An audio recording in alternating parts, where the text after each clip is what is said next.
Welcome to the Real News Network. I'm Jessica Devereaux on Capitol Hill. We had the opportunity to talk to Congressman Grayson of Florida to get his comments about the potential of military intervention in Syria. Let's take a listen to what he had to say. So, Congressman, my first question is about the briefings that you've attended. Obviously, the American public hasn't been able to be privy to this information. Based on the meetings that you've attended and the classified information that you've seen, do you have certainty that President Assad was behind the chemical attacks? Well, if you're talking about Assad ordering the chemical attacks, the answer is no. And in fact, all we've received, all members of Congress have received, even though we each have classified clearance, is the 4-page public document that's declassified that everyone's had available to them, plus a 12-page summary without any of the underlying intelligence reports. That's what's available to us. We are, in essence, being asked to vote to go to war on the basis of 16 pages prepared only by the proponents. Now, you can see the 4-page document. You can see that it only makes the case for war without giving you the other side of the story. I can't tell you what's in the 12-page document, but you could draw your own conclusions about that. Even though we have a legal right through our classified clearance to see the underlying documents, the intelligence reports, the SIG-int, the HUM-int, to see these things underneath it all, we haven't been given any of that. In fact, German intelligence, it's been reported through Reuters and The Guardian, has indicated through their intelligence that Assad did not order the attack, and in fact ordered that there be no attack, and that this was in essence a rogue operation. Frankly, it's disturbing and disappointing to me to see that we get information like that through Reuters and through The Guardian from German intelligence rather than through our own intelligence. And I think that a great nation like ours needs to have a rational decision-making process when deciding on war and peace. That means giving the decision makers all the relevant information and letting us make up our minds. Have you been able to ask the White House for more information? And part two of my question is that there was a report by Gareth Porter from IPS, and he states that essentially the White House culled the information in the public intelligence report, essentially questioning whether or not the White House omitted certain information in order to make sure that they were making the case to strike Syria. Well, as you can see from the public document, the 4-page document that was released, they've omitted all of the information that goes against their case. There's not a single bit of contrary information in that document. And many members of Congress now, including whole committees in Congress, have asked the administration to provide the underlying intelligence, the signal intelligence, the human intelligence, and so on, and at least let us, through our classified clearance, see the reality of the situation.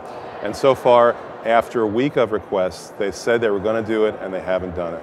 Also, the prevailing theory on all of this is that we are hoping to strike Assad in order to weaken him, but we don't want to arm the rebels. What do you make of that theory?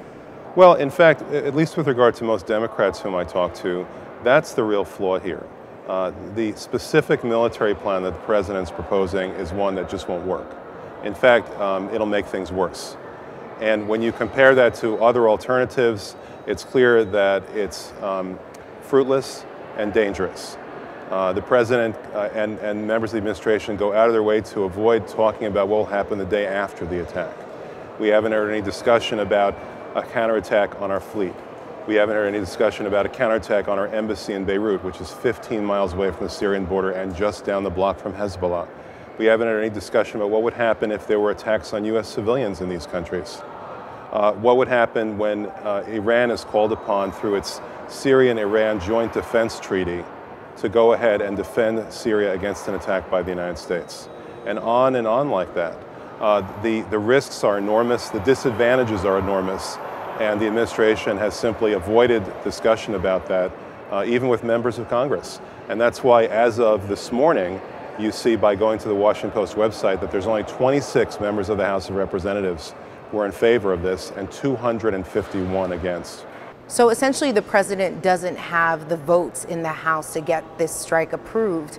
In your opinion, what do you anticipate the president's next move be if diplomatic efforts fail? Exactly what we've always done in situations like this. I can't remember any time in my lifetime when we thought that there was an attack and a civil war through chemical weapons or otherwise that resulted in us bombing one side.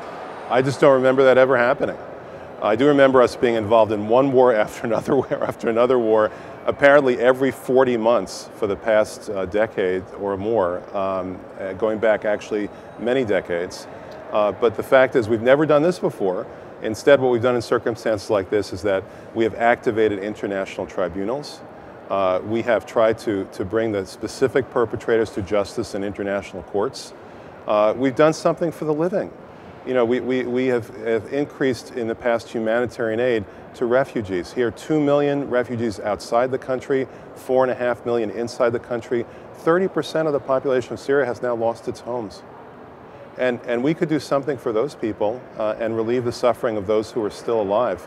In addition to that, we can actually engage in meaningful diplomacy to see if we can come up with meaningful results, not just to prevent or deter another attack like this, but actually to end the civil war, to end the dictatorship, to see if we can reach a point where the people in Syria can live in peace.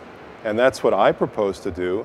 I think that the Russian plan to take away the chemical weapons from the government in Syria actually underscores the weaknesses of the president's proposed attack and military intervention by the United States in Syria. We have one plan that actually would prevent a new chemical warfare attack and one plan that would not. Let's talk more about Russia. How do you assess their role in all of this? Well, I think that the Russians are as disturbed as anyone by the possibility that chemical weapons would fall into the hands of the rebels. The Russians provided a 100-page report to the United Nations, unlike, unfortunately, our administration, in which they laid out the case that A, the rebels already had chemical weapons, and B, they've already used them. And when you ask the administration, well, what happens if the rebels use chemical weapons? Are we going to bomb them also, bomb both the government and the rebels? All you get is sort of blank stares in response. They just can't seem to think that scenario through. But the Russians are concerned about this because the rebels are the same people whom the Russians have been fighting in Chechnya. They are radical Sunni groups that resort to violence.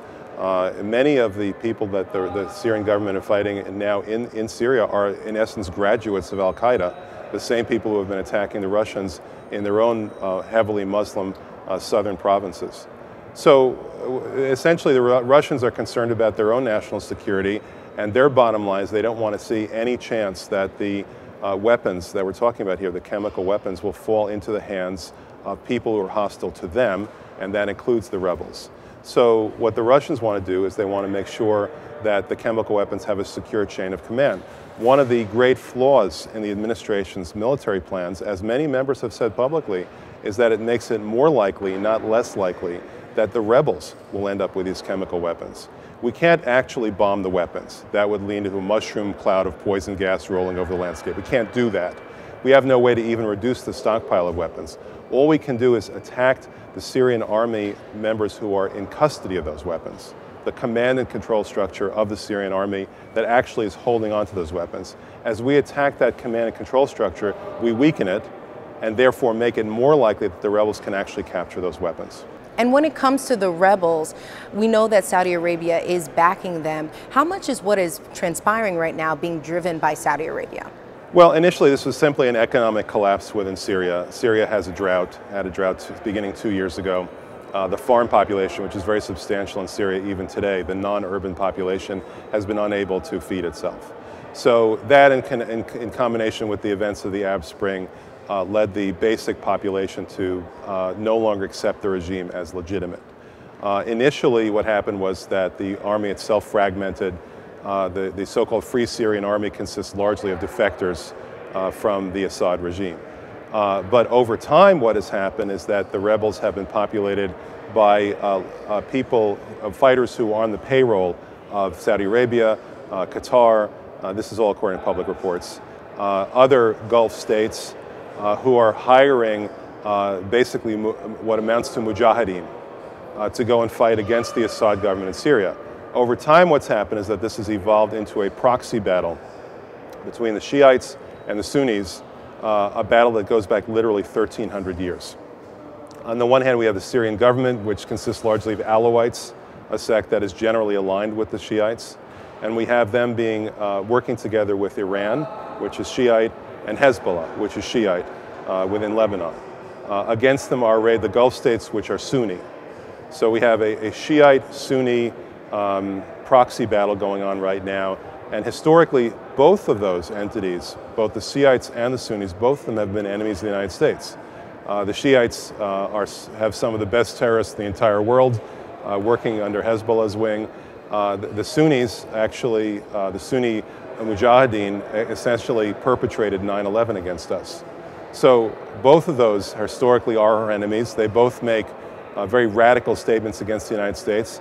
Now, even the Free Syrian Army, which is supposedly the moderate opponents to the regime, their leader recently said, General Idris recently said that Israel is a sworn enemy, and he wants to see Israel destroyed. So these are the moderates. And we are essentially in a situation that's a no-win situation for us and for American strategic interests, and we need to find a way to make it better, not make it worse. So you watched the president's speech last night, and he said that the United States has the moral authority to be the policeman of the world, and that our credibility with the world is at stake here.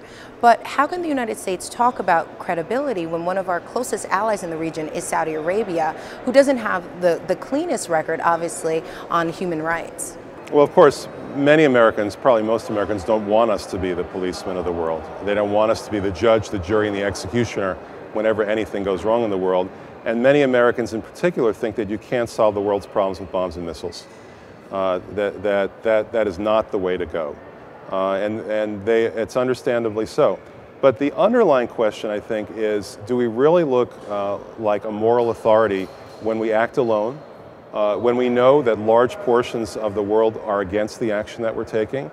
And by the way, international public opinion polls are overwhelmingly against U.S. military intervention in Syria, as our own are.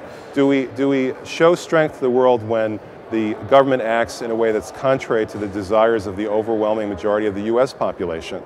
Our don'tattacksyria.com website has attracted almost 100,000 people who signed our petition. Many members have reported that the calls to their office, the emails to their office are running 100 to 1 or more against this. The president himself pointed out that America's strong was when America's unified. America definitely is not unified behind this attack, even having heard the president. And frankly, we don't strengthen our position in the world or our reputation in the world by doing what a state senator, Barack Obama, in 2003 called a dumb war. The war in Iraq, for instance, to a great degree, held us up to ridicule in the rest of the world. We attack and occupy a country on the basis of weapons of mass destruction they simply don't have. And then we stay there for 10 years, wreaking havoc with the local population, utterly destroying their water supply, their electricity supply, their public safety, the basic things that they need in life. And we leave a country behind that is broken and in fact shattered into ethnic groups that are at war with each other. I don't think that did us any good in our reputation. We look better to the world when we do smart things. We look worse to the world when we do dumb things. The reason why there's now 253 members of Congress who are against this, who are members of the House, and only 26 in favor of it, is because having looked at the specific plans of the administration, people here think this is dumb. Do you think it's in the American people's interest, not just America's interest, we're not talking about the military-industrial complex, but the American people's interest to actually be the dominant player in the region? Well, that's an interesting question. I guess it's premised upon the idea that we can be the dominant power in the region. And that's an interesting question itself in terms of what that means. I think that we certainly have more military force than anyone in the region. To some degree, we lose our moral suasion by resorting constantly to bombs and to missiles rather than to food and to medical aid. I think that that would create a power in the region because we would be aligned with people's needs and people's feelings that we don't have right now. I definitely think that we need to do whatever we need to do to protect our allies. We have treaties with Israel, treaties with Turkey. We are very close to Jordan historically. Jordan has been an ally historically. So it is useful for us to be able to protect our allies from attack. One of the most disturbing things about this proposed attack is the fact that the Israeli government has found the need to facilitate the distribution of gas masks to its own population because what they expect is that if we attack Syria, then Syria will attack Israel. So are we protecting our allies or putting our allies at risk through an attack like this? I I have to tell you honestly that when we are 3 weeks away from a government shutdown, when we are 5 weeks away from the government running out of money, when we hit the national debt limit, maybe it's time for us to think about our own needs. I'm proud of the fact that the United States is the #1 country in the world, but I don't want us just to be #1 in military power. I don't want us to be #1 in the number of prisoners that we have in this country. I want us to be #1 in healthcare, #1 in life expectancy, #1 in education, #1 in wealth, #1 in standard of living.